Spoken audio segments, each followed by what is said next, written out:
Welcome to USA Global TV and Radio, where our mission is to provide education, entertainment, hope, and inspiration. USA Global TV and Radio connects you with experts and audiences all around the world every single day to help you succeed in business and to live a richer life. Visit us at usaglobaltv.com to learn about career and life-changing training and mentoring programs like the Listening Mentor.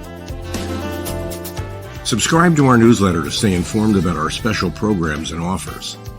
Discover how you can become a guest on one of our shows or a host or producer of a USA Global TV and Radio show of your very own. That's USA Global TV and Radio, where the doctor is always in.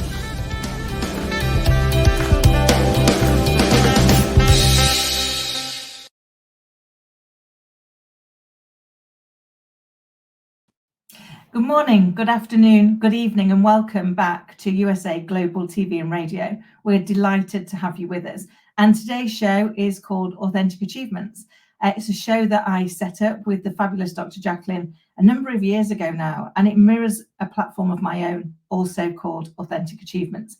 And today we were due to be joined by the fabulous Linda Fisk, but as life often does, some things don't always go according to plan. And so as we sit here right now, she is unfortunately not yet with us. And so because we're authentic, because we are going to just live life the way life needs to be lived, we decided we'd go with the show anyway. And I can start by sharing with you guys a little bit about what's been happening for us, for the show, and hopefully Linda can join us. But if not, I'm sure we can have fun just together for the next 40 minutes or so.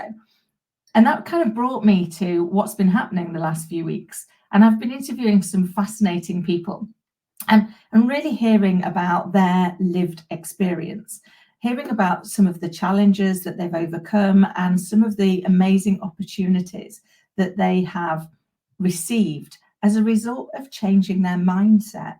Almost unanimously from these people, the thing that they would go back and change is to believe in themselves more.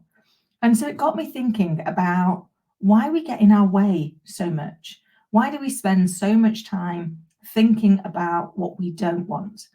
I work with clients all over the world, and one of the things that always fascinates me is very often they've got absolute clarity on what it is they don't want.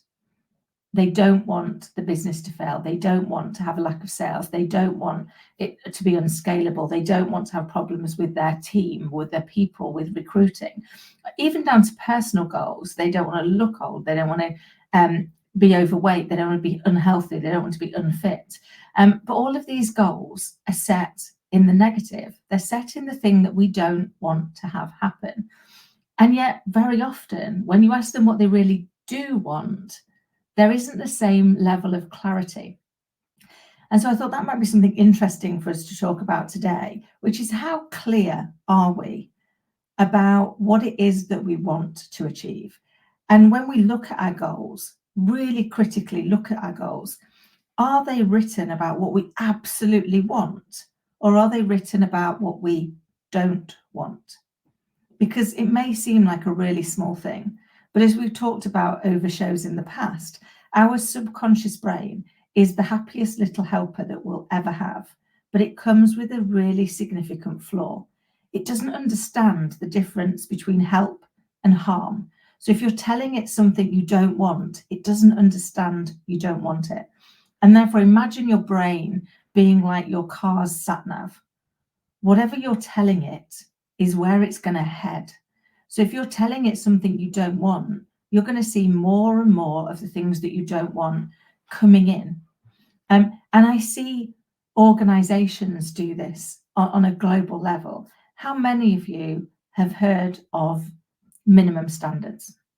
How many of you use that term in your organization? And then just think about it for a moment. Imagine the impact that has psychologically. So let's say I work in an organization where they have minimum standards. I work really hard. I do everything they expect me to do. And I get home at night and I get to say to my little girl, "Hey, Scarlett, guess what? Today, Mummy was absolutely minimum." Not really feel that great, does it? Not really gonna, get me a sticker. She loves a sticker, or a high five. It doesn't set the right tone. Now, we do need to have standards and we need to adhere to them. But if we change the language that we use, so we take the same standards, but we call them standards of excellence, but we will not accept anything below our standards of excellence. Same day, same results. But when you get home, you get to go, hey, guess what? Today, mummy was absolutely excellent. Can you see the difference that would have in your psyche, in your psychology, and how you feel, and therefore how committed you are to go and do work the next day, do the same thing, keep that momentum going? And it all comes down to what we're committed to what we're focused on, to how we're being intentional. And I think for me, that's the thing that's really cropped up in the last couple of months, is the consistency that people have in keep going. And even if it doesn't feel like it's there yet, in keep doing the work and keep trying, but also in that clarity. Without the clarity of where you're going, why you're going there, what it's going to be like when you get there, it becomes significantly harder for you to achieve it. And not only does it become significantly harder for you to achieve it, it becomes significantly harder for your people to achieve it. Because if you can't be clear, how do you expect them to be clear? And so the people that I've interviewed have come from all walks of life, some of them running multi-million-pound businesses, some of them authors, some of them speakers, some of them have overcome real tragedies, some of them have achieved major success. But the thing that was true of all of them is the breakthrough came when they got clear, when they took that moment of pause and really thought about, what is it I do want? And be specific and really think about it. That thing that you really want, how's it going to make you feel? And what are you going to be seeing and hearing and thinking when you get there? Because the more colour that we can put onto that picture, the more likely we are to get there quickly. Because now our subconscious brain is being given more and more triggers of exactly what it is that we're looking to achieve. And the same is true if we're in an organisation. Once we've got really, really clear on where we're going and why we're going, the very next step is talking about it, communicating it, making sure everybody in the organisation also knows that they also know where we're going, and they know the part they have to play. And I was having one fascinating chat, and we were talking about how you bring your people along on the journey, how you get them motivated and inspired and driven into wanting to head in the direction that you're going. And he asked me, in my opinion, what's the best way of being able to do that? And I said, for me, one of the things that has been really clear over the last 30 years running businesses, leading teams, has been people want the permission to be part of the solution. And by that, what I mean is, we want to share with them where we're going, we want to share with them why it's important, and we want to give them permission to help us get there, so that they're not suddenly now just waiting for us to tell them every step that needs to happen, because they're actually empowered to be able to show us some of the steps that we can't see for ourselves. And therefore, collectively, we're now using the power of all of the brains in the organisation to enable us to anticipate obstacles and to overcome them, because we each see things from a slightly different angle. We talk about the fact that there's always three versions of the truth. There's your truth, my truth, and the actual truth. And the reason for that is because our emotional brain responds 24 times faster than our thinking brain. And so whenever something happens, our initial response will be what we've made it mean. We will have created an emotional link that attaches to that. And my emotional link could be very, very different to yours. So neither one of us is lying, but what we've made it mean is slightly different. And so being more curious about that, I'm curious about, why do I think this? I'm curious about, why do you think that? I'm curious about what can you see that maybe I can't see, opens us up to the whole spectrum of opportunities of things that are going on.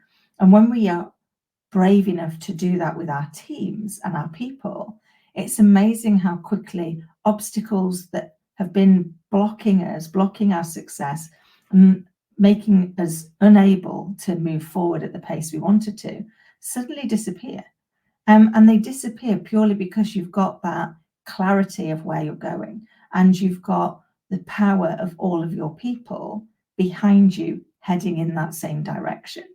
And so for me, it really made me think about the fact that I do this for organizations, I do this for people all over the world and have done for years.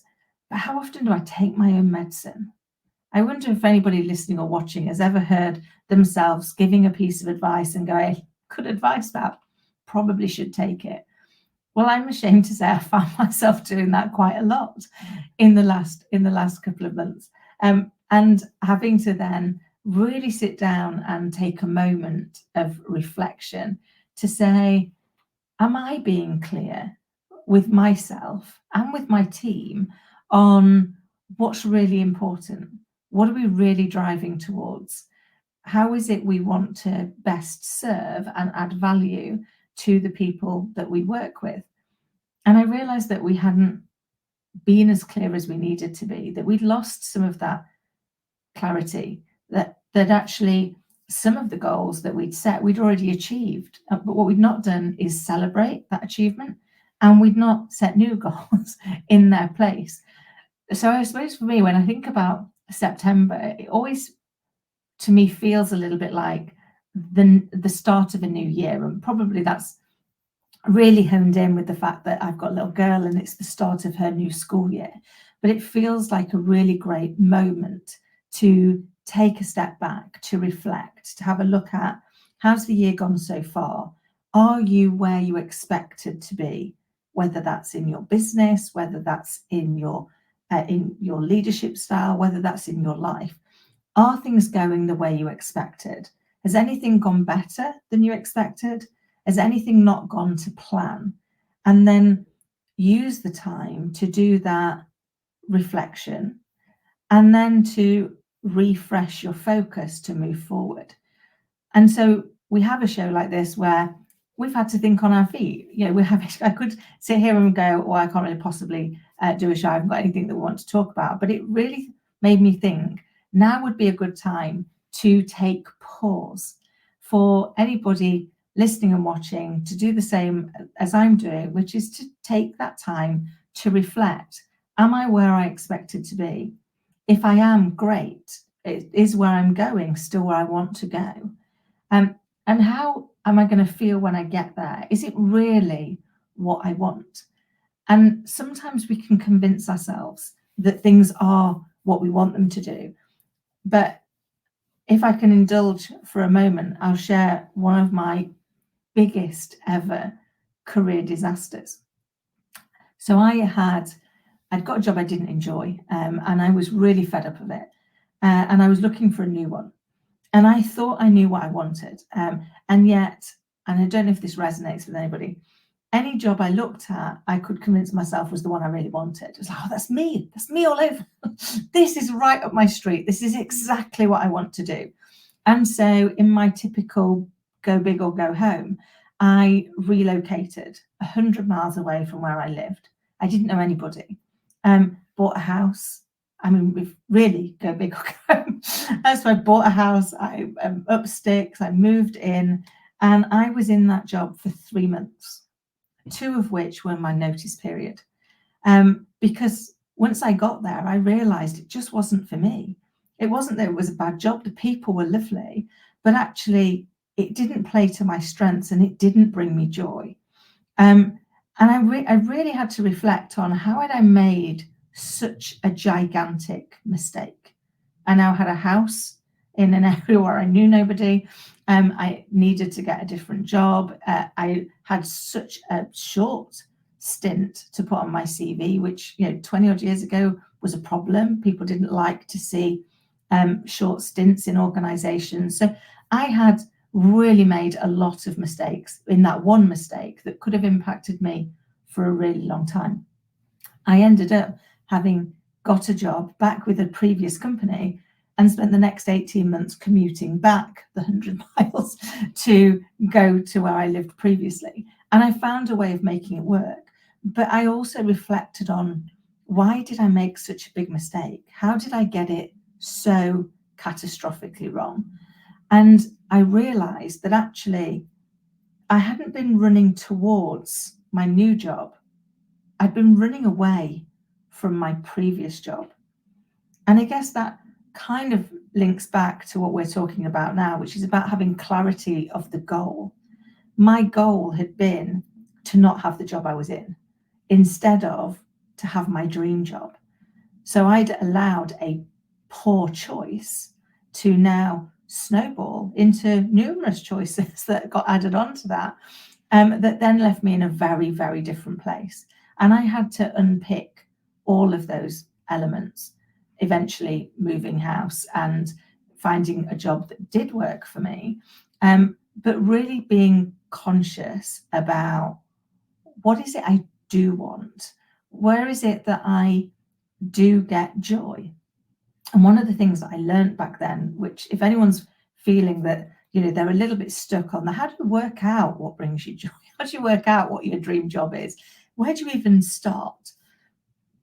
Then I was advised by my coach at the time that when you've got a little bit of time, you've got a little bit of freedom, and you're not stressed, take a moment, sit down somewhere with a piece of paper, and on one side of it, write down all the things you get to do, whether they're in work or out of work, that make you smile, that you enjoy doing, that you look forward to. And you put all of those down, whatever they are. And then you go back, and now you write down all the things that drain your energy, all the things that you dread, all the things that you put off. One of mine would definitely be filing. If you could see the state of my desk, you'd realize how bad I am at that, and it has never improved. But you kind of put down the things you don't like. So now you've got a list, things you like, things you don't like. You go back to the list and go, which of these, of the things I like, if I didn't get to do them daily, would make me sad, would make my life less happy.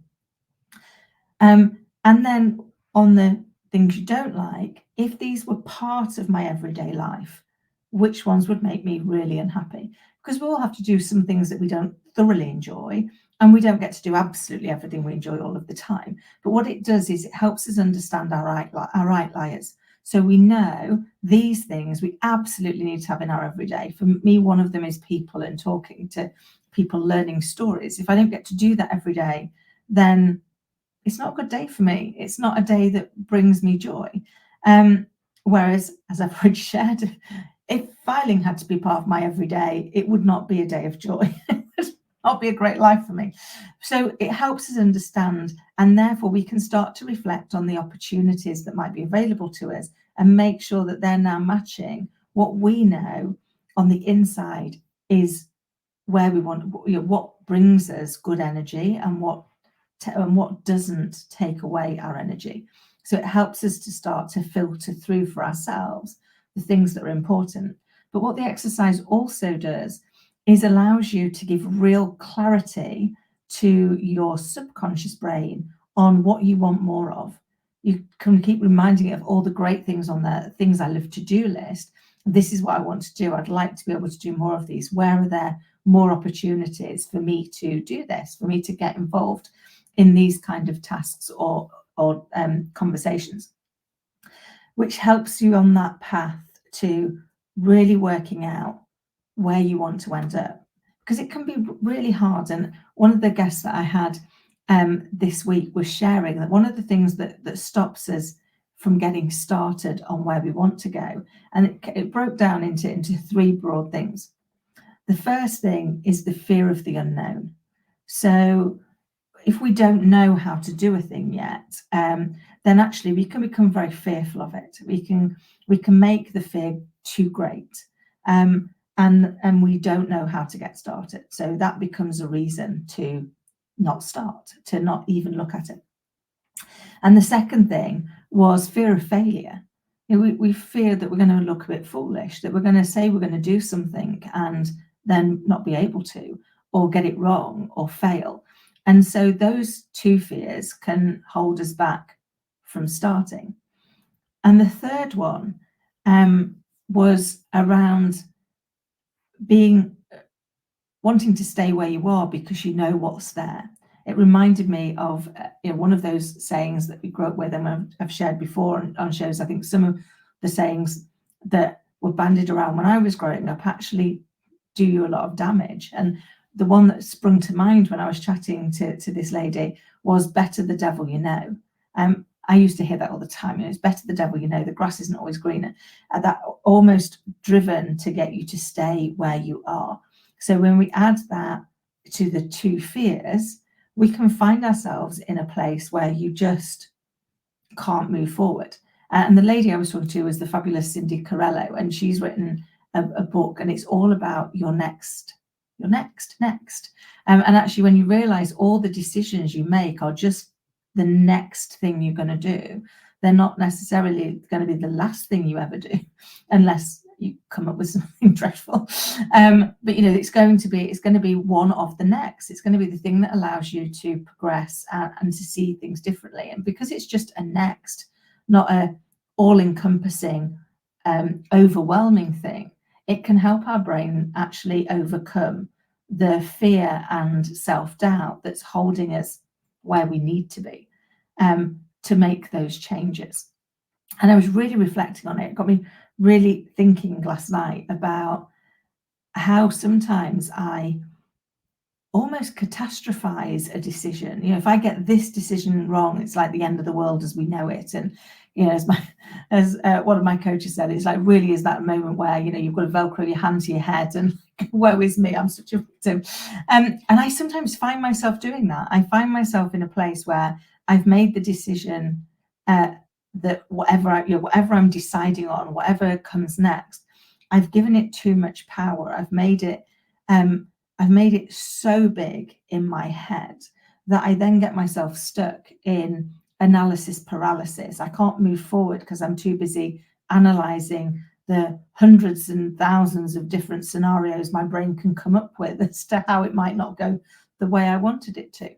And so it really got me thinking, if I took away the severity of the importance that I gave it, so it's my next decision, and that doesn't mean to say I won't make it with care, and it doesn't mean I won't go and get some more information to enable me to know how to get started or to get the experience to be able to progress. But it means that actually I can understand for myself that there's likely to be another decision afterwards. There's going to be something else that I can get to. Would that make me change what I'm saying is really important to me right now, or really important for my business right now, or really important for my family right now? And I'd love to know people's thoughts, because for me, it's really helped. It's really helped in looking at that and saying, yeah, it doesn't mean I'm going to take it less seriously. It doesn't mean to say I'm not going to give the decisions in my life due care and attention, but I'm no longer going to make them such a catastrophizing impact that means that actually I don't make them. I don't make any changes. I don't adapt and evolve.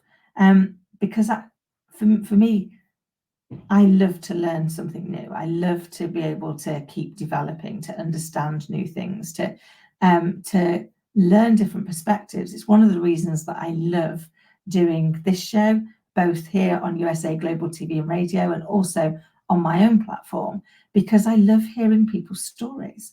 I love people sharing their lived experience and how they've viewed something, how they've overcome an obstacle, how they've achieved something that they set out to achieve, how they broke the problem down, because that's how we grow. That's how I grow. That's how I learn new things, and I find that really interesting. And so for me, what I wanted to do in today's show was kind of almost use that as an opportunity to hopefully encourage people to take a moment. Because what's the worst that could happen? You take a moment and you pause and reflect, really reflect on, is the destination I've set myself the one I want to achieve? Or is there somewhere else I want to be? Is there something else I want to do? Because if you do that and you've got the right destination and you've got the right plan, great. You know you're on the right track. You've done the pause, you've done the reflect, you've done the review, and actually your refocus is to keep doing what you're doing, to keep going in that direction and to look for any ways to get there faster. But imagine if you do that pause, you do that taking a moment and stepping back and seeing how that aligns, whether or not you are genuinely on the right path and you find that you're not. Wouldn't it be better to know today and then be able to take the steps to gain that clarity? Say, actually, if this goal isn't that clear, or I'm not really that certain, or actually that's not really where I want to go, then taking the time now to step back, to really think about it, to ask yourself those questions about, what do you really want to achieve? What makes that really important to you? How's it going to feel when you get there? What steps can you see right now that could help you move in the direction of the destination that you want to get to? Really thinking about those and taking some time with them, brainstorming them with a friend, or maybe getting a coach or a mentor, or joining a mastermind group where you can collectively group think around those parts, really dig underneath the detail. There is an old theory, an old model that they used to use in coaching many years ago. It's called the 5 why model. And it's reminiscent of most people's toddlers. You ask a question like why, and then you answer that and it's like why. Oh, no, please make it stop. It's just because it is. But the theory was that actually the first thing that we say in response to a question is the thing we think is most likely to be accepted. So it's not necessarily the thing we really believe. It's the thing that we think is most likely to be accepted. And so once we keep asking underneath that, okay, so why is that so important? By the time we get to the 5th layer of why, that's going to be when we find out what's really important. So you'll see this if you're doing exit interviews with people. The first thing they always say is it's the pay. But actually the research shows that 57% of people leave their boss. So it's not the pay, it's the way they're being led. And research also shows, I think it was a Gallup poll, but it also shows that 64% of people, 64, would take a pay cut if they were given a different boss. So now it helps us understand that pay is important. Pay isn't a motivator, as people have often thought it is, but it is emotive. So if we get pay wrong, if we get reward wrong, then we're going to have a problem. But research also shows that when you get a pay rise or when you get a bonus, the positive impact on you lasts 3 days, just 3. Because within those 3 days, you've spent it. Even if you've not physically spent it, you've mentally spent it. You know where it's going to go. You've allocated it somewhere. And therefore, its level of impact on your overall motivation is now gone. And so what we've got to do is create the right environments for ourselves and for other people. So, but when you do those exit interviews, I guarantee pay will be the first thing they say. But once you dig underneath that and you get to the 5th layer and find out, so if pay was resolved, what else would make you want to leave? By the time you get to the bottom, you realize what the root cause is. It might be they don't like their boss. It might be they don't feel that there's career progression. It might be they don't feel that they're valued. But you can't find it by listening just to that first response. And the same is true when you're trying to really dig into getting personal clarity on where you want to take your business or your team or yourself, you've got to really question, and then question why you're so convinced that that's the right answer, until eventually you just know. It's like a feeling. You know that you are now on the right track. This is absolutely where you want to get to, because it makes you smile just saying it. It makes you feel happy and expectant. How are you going to, you want it to be now, a bit like a kid at Christmas. You want it to be today. You don't want it to be in the future. Once you get to that level of connection, then you know that this is the path that you need to be on. And that makes it so much easier then to start looking at how do you get there. And that, I guess, is one of the next challenges. Sometimes you can't see that. We want to see the entire picture before we take the next move. And yet, if life's taught me anything, it's that most of the time it's a little bit like doing a jigsaw puzzle without the box. You can't always see the picture that's going to be created. All you can do is put the pieces together that look like they fit. And so for me, when we're doing this kind of goal setting piece, the next thing, once you've got that absolute clarity, is to look at what step, no matter how small it is, no matter how seemingly insignificant, what step can I do today that will help head me in that direction? And if we each do that every single day, I guarantee that by the time we're doing the reflections at Christmas, you will be in a significantly different place than where you are right now. It's not about the massive change. It's not about the throwing everything out, ripping it up and starting again, but it's about the small things that we can do consistently and the actions that we take in the direction of our committed goal that makes all the difference. And from the people that I've had the pleasure of interviewing for the last couple of weeks, once they got there, once they got into that rhythm, into that role of they've got absolute clarity, and they were taking the sometimes seemingly insignificant steps, sometimes bigger steps in that direction, the speed of change was immense. So it may have taken them a lot of years to get where they got to, but actually a large part of that came back from that lack of clarity. So I would hope that if anybody listening and watching this, it inspires you to really think about your goal. And just to put one final set of numbers on there to say why it's so important. There was a study, I think it was done by Harvard. And in this study of 100 people, they'd asked them who has a goal. And of that 100 people, only 13% had a goal, had clarity on what it was that they were doing. And then of that 13%, only 3% had it written down.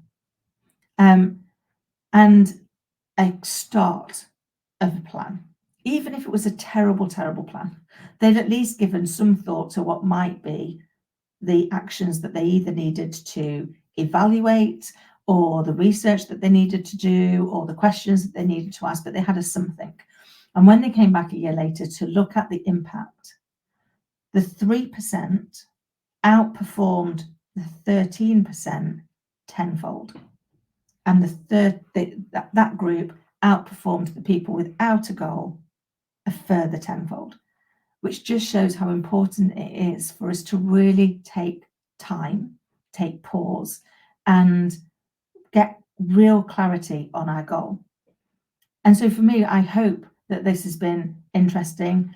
It struck me that actually it was one of the things that I needed to find the time to do, which was to take time and focus on the goal. And therefore I thought I'd share that with you guys listening so that you can hopefully take some time to pause and reflect as well. And we would love if you would share with us in the comments as we move forward how you've got on with your goal. Are you heading in the direction that you want to head? Have you gained all of the insight about where it is you want to be? And are you excited about getting there? Because that for me is what it's all about, that being able to pull all of that together. And if you want some help with that, if you're getting stuck, by all means reach out. As you can see, that's my LinkedIn. So you can always get me there. You can message me, or you can find out more about what we're doing on the show or on my platform, which is AuthenticAchievements.com. But I really do encourage you to take a moment and think and really gain that clarity. Give yourself permission to take the time to gain clarity on where you want to go, and then start to take action towards it. It might be that you've got a goal to host your own show, to produce your own show, in which case you should come over to USA Global TV and Radio, have a look at usaglobaltv.com and see the packages there. Talk to Dr. Jacqueline. I promise you, you'll love it. I've been doing this for a few years now, and I absolutely love it. I've got to meet some amazing people. And sometimes when I look at some of the things that I have been given the opportunity to do, like this show, like my TEDx, like my book, I sometimes have to pinch myself and go, how did I get to do all of those things? But when I really am honest with myself, they were things that I had written down as goals. They were things that I said I would love to do. I had it on I call it my bucket list as opposed to my goal list. My bucket list of things to do before I was 50 was to have written a book, done a TEDx, and have a TV show. And I'm super grateful I got to do all of them. And that for me is the power of goal setting. So I really hope that people have found this improv session helpful. It has given them some pause to reflect and some motivation to make sure that you're spending the end of this year really focused, whether that's on yourself, on your business, or on your team, on exactly where you want to go, so that we end the year on a high. And I hope that if you need any help, you'll reach out and get in touch. And we're at the end. So for all of you listening and watching, thank you so much for giving us your time. We hope that you found the show to offer some insight and hopefully some inspiration in setting your goal and ending your year on a high. And until next time, we look forward to seeing you back here on USA Global TV and Radio, where we can share more insight and more inspiring stories and other people's lived experience to help you to overcome whatever challenge you're facing or to succeed in whatever goal you're aiming for. So until next time, thank you for watching and take care. We face daily cyber risks, spending over 7 hours of screen time, including 4.5 hours on mobile phones. This convenience comes with significant dangers, with cybercrime costs predicted to exceed $10.5 trillion by 2025. In 2023 alone, seniors lost over $3.4 billion to cybercrime. Our goal is to make social engineering concepts of cybersecurity easier to understand. We work with business teams, senior living facilities, investment companies, and educational institutions, both individually and in groups. We offer real-life examples to help you recognize and prevent attacks, with sessions available both in person, in selected regions, and remotely. Schedule your training session, or to learn more, contact us today. Call us at 847-845-9360. Email us at info@cybersecurityeasy.com. Protect your team and family with cybersecurityeasy.com.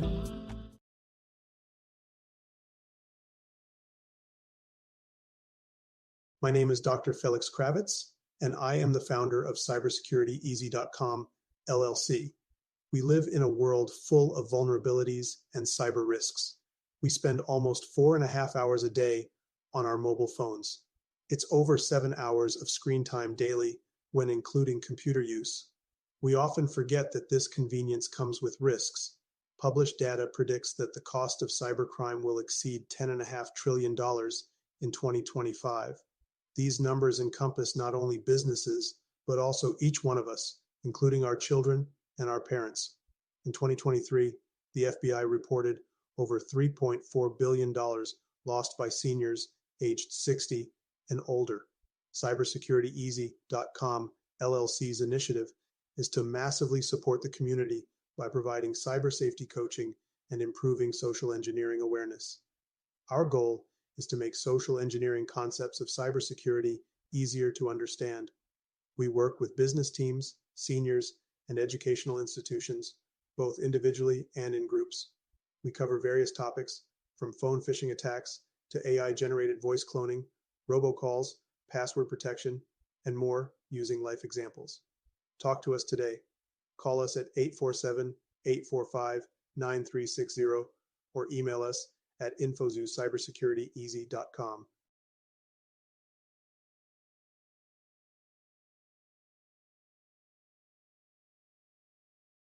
Hello everyone, I'm Simon MacDonald. I live in the West Highlands of Scotland, a very beautiful part of the world. Seems a long way from the USA Global TV station. But remember, USA Global TV is worldwide. It's a fantastic platform. And every Wednesday, I come along here as part of the show of the United Kingdom, News and Culture. And it's just like a family reunion each time. It's one of these amazing stations that has such a beautiful, friendly, and intelligent atmosphere as well. And we reach out to an audience in the most unimaginable places. And I came here, I don't know, must be over a year ago now. I was introduced by Dr. Philip Chan, and I met Ian Plum-Turner and Helena Chard, who are co-presenters on the show. And then Diane Floyd-Bem came along as well. And I mean, the five of us, Dr. Jacqueline, of course, who is our host and our mentor, has just made this show work so well. Tremendous people, lovely time we have, and we impart a lot of information, a lot of knowledge. Nothing's rehearsed. It's all done off the cuff, and it all just gels. And we get great feedback from people coming back and saying how they're enjoying the show.